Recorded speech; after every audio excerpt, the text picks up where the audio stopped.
Jadi Sabtu besok kan adalah debat pamungkas kedua pasangan capres-cawapres dengan tema ekonomi, kesejahteraan sosial, keuangan, investasi, dan juga industri. Wah, ini nggak boleh ketinggalan. Nggak boleh ketinggalan. Ada imbauan juga dari KPU agar masyarakat menonton debat terakhir ini. Selain karena temanya sangat dekat dengan keseharian kita, tentunya supaya tidak golput ya, dan khususnya buat para milenial.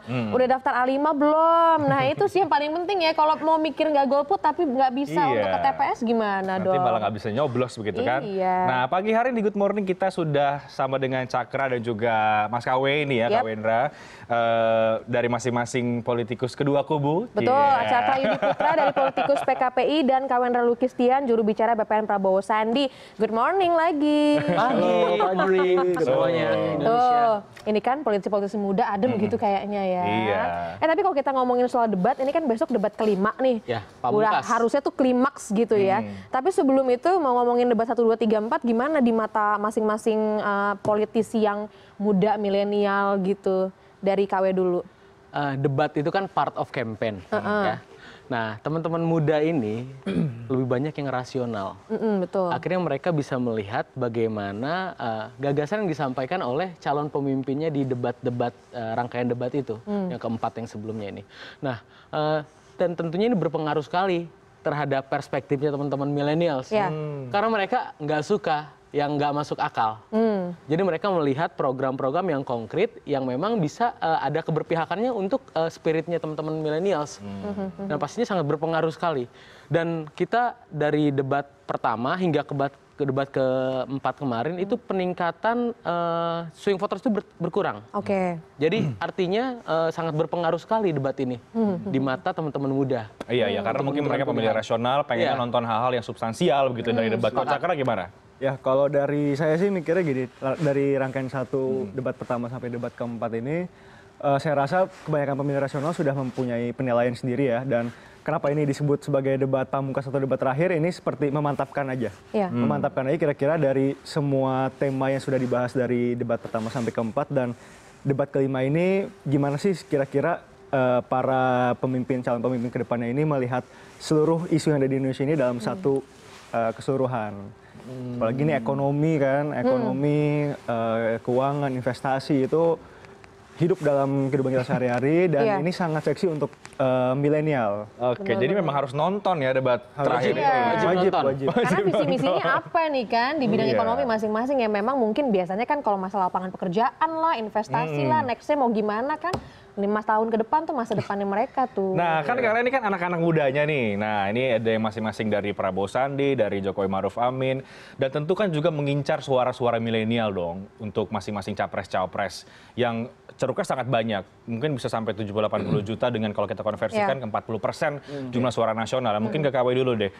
Gimana sih masing-masing kalau dari Prabowo Sandi berusaha untuk menggerus, atau bukan menggerus ya, mengeruk suara milenial gitu untuk memilih dan juga memilih tentunya pasangan Prabowo Sandi. Mengeruk suara milenial itu dengan menghadirkan program-program yang memang ada keberpihakan terhadap milenial. Milenial itu menurut riset, permasalahan yang disoroti milenial pertama adalah job. Kedua adalah price, ketiga kemiskinan, dan keempat lain-lain. Nah, job and price ini yang sejak awal dinarasikan oleh Prabowo Sandi. Sejak awal kita hadir, kita membangun yang namanya narasi ekonomi. Karena 2019 ini, bagi kami Prabowo Sandi adalah referendum ekonomi Indonesia. Bagaimana memperbaiki ekonomi Indonesia, dan terutama teman-teman milenial yang akan melanjutkan bagaimana mengemudikan bangsa ini ke depan. Makanya kita menghadirkan yang namanya program OKOC dan Rumah Siap Kerja. Itu adalah dua pilar utama kita untuk menyerap bagaimana lapangan kerja bisa hadir, bagaimana mendorong anak-anak muda yang pengen jadi pengusaha. Jadi dengan OKOC dan Rumah Siap Kerja kita sudah hadirkan itu. Iya, kalau Jokowi Maruf gimana ya, memang udah sering sebetulnya kan diungkapkan masing-masing satu sama lain. Gimana tuh Cakra? Ya, jadi kalau menurut saya justru yang harus dibahas di debat besok adalah bagaimana selama ini Pak Jokowi bisa menangkan narasi-narasi ekonomi yang asing, investasi asing dan sebagainya, dan lebih ke pembuktian aja, kita remind lagi kepada masyarakat bahwa pencapaian ekonomi sebagai petahana ekonomi di bidang investasi, bahwa kita selama ini telah tumbuh 5%, kemudian inflasi kita juga kita jaga di kisaran 3%, kemudian juga angka kemiskinan yang menurun, lapangan pekerjaan 10 juta telah dibuka, tingkat pengangguran terbuka turun, kemudian ada ketimpangan kemiskinan yang dicerminkan dengan Gini ratio yang juga turun. Kemudian juga kalau kita berbicara tentang milenial, betul bahwa ekonomi dan soal keterbukaan lapangan pekerjaan itu adalah isu yang utama. Makanya di sini kita juga Pak Jokowi menyiapkan 3 program, kartu sembako murah, kartu prakerja, dan KIP kuliah. Dan kartu prakerja dan KIP kuliah ini sangat pro milenial banget. Dekat dengan milenial. Jadi masing-masing sudah punya program, strategi. Jadi tinggal anak-anak muda ini juga yang ikut membantu capres-capresnya masing-masing. Kalau di Prabowo Sandi itu kita tidak mempertebal dompet dengan kartu. Kita mempertebal dompet dengan rezeki. Melalui OKOC dan Rumah Siap Kerja. Tapi gini cukup satu kartu, KTP lewat dapat semua kebutuhan sosial itu. Tapi gini deh, susah nggak buat kalian misalnya di lapangan ya, anak-anak muda ya kan, ini terakhir debat terakhir, untuk membantu masing-masing jagoannya, capres-capresnya, supaya ayo dong anak-anak milenial pilih capres pilihan gue nih gitu. Nah kira-kira susah nggak? Karena kan milenial kan sangat realistis ya, rasional gitu. Coba dari Cakra gimana? Ya kalau menurut saya sih ya gampang-gampang susah, karena sebenarnya milenial tuh yang harus diperhatikan adalah gimana kita bisa approach mereka, gimana kita bisa coba deh, gue pengen dengerin concern lu gimana, ayo kita diskusi gitu. Dan di sini juga PKPI punya concern tersendiri terhadap milenial, di mana kita punya program e-sports di Jakarta, di Palembang, Surabaya, dan soon di kota-kota besar di Indonesia akan ada e-sports corner. Karena kita memandang di sini e-sports ini kedepannya akan potensial. Tahun ini aja kita sudah industri gaming ada 13 triliun, dan ini juga sejalan dengan program Pak Jokowi, di mana kemarin kita Asian Games, atlet e-sports kita menang, jadi kedepannya ini akan potensial. Susahnya untuk sebuah profesi. Susahnya apa buat gali suara milenial ini? Ya, gali suara milenial karena mereka ya rasional dan mereka kritis. Jadi kalau mereka bilang masalahnya apa, kita diskusi, tanya balik gitu, dan itu akan seru sebenarnya, asal tidak debat kusir dan disokong oleh data yang valid ya Bang KW. Gimana KW gimana? Betul, sepakat.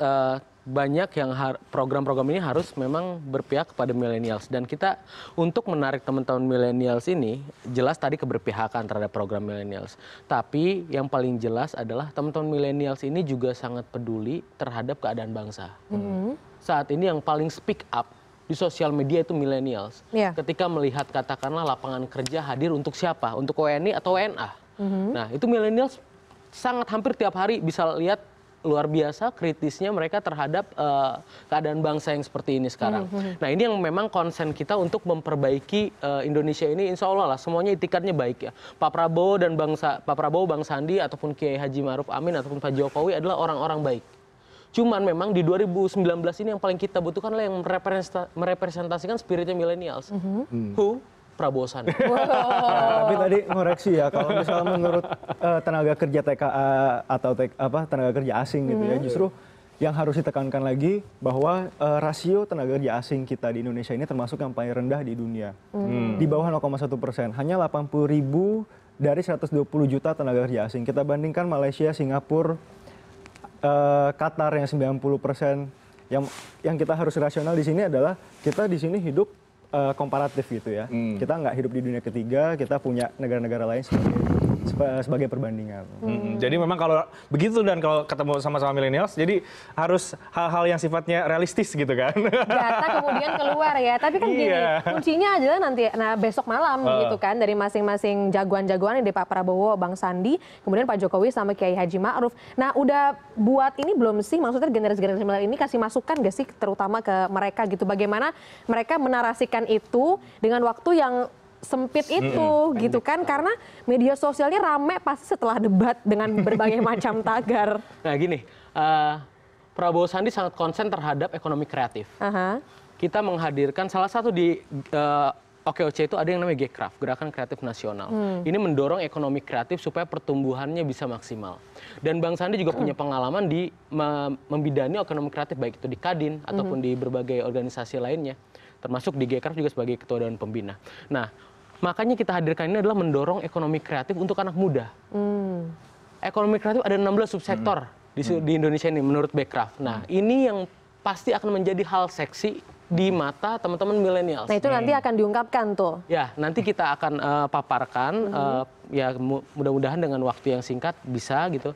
Nah, cuman yang jelas memang sektor-sektor kreatif ini akan menjadi salah Oke. satu yang dikonsenkan oleh Ya. Prabowo Sandi. Nah, ini ngomong waktu singkat, kita juga singkat sewaktunya. Jadi kalau ke Cakra, gimana coba? Nanti juga ke KW singkat-singkatannya masing-masing.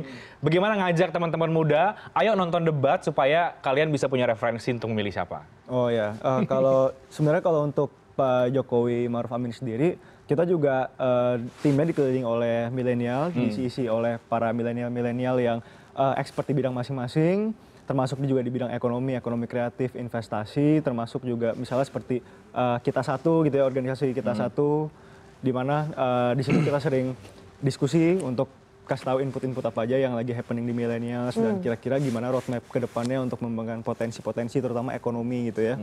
Dan ya buat teman-teman terutama milenial, ayo kita tentukan pilihan karena memilih adalah sekecil-kecilnya partisipasi kita dalam demokrasi. Golput tidak akan menghasilkan apapun dan kita harus ikut andil dalam menentukan nasib bangsa ini ke depan. Nah, dan nonton debat besok ya. Iya. Thank you Cakra Yudi Putra yang Thank you, masih Mbak. jomblo ya. Terima kasih Kak Wendra karena siapa tahu dapat jodoh kan Iya, ya betul, setelah betul, ini. betul. Ah, gampang ini, Mbak. Habis ini banyak nih DM masuk ke Cakra langsung. Besok kita nonton debat sama-sama lah ya kan. Oke, Debat terakhir siap, debat siap. pamungkas. Dan jangan lupa besok kita tunggu seperti apa debatnya, mudah-mudahan lancar buat kedua belah. Jangan sampai nggak pihak. nonton. Jangan sampai tuh, Iya. jangan sampai nggak Sayang nonton. sekali. Diingat ya. Makasih banyak KW dan juga Cakra Sama-sama, sudah hadir di Good Mas. Morning pagi hari ini. Kita harus Langsung. jeda terlebih dahulu ya.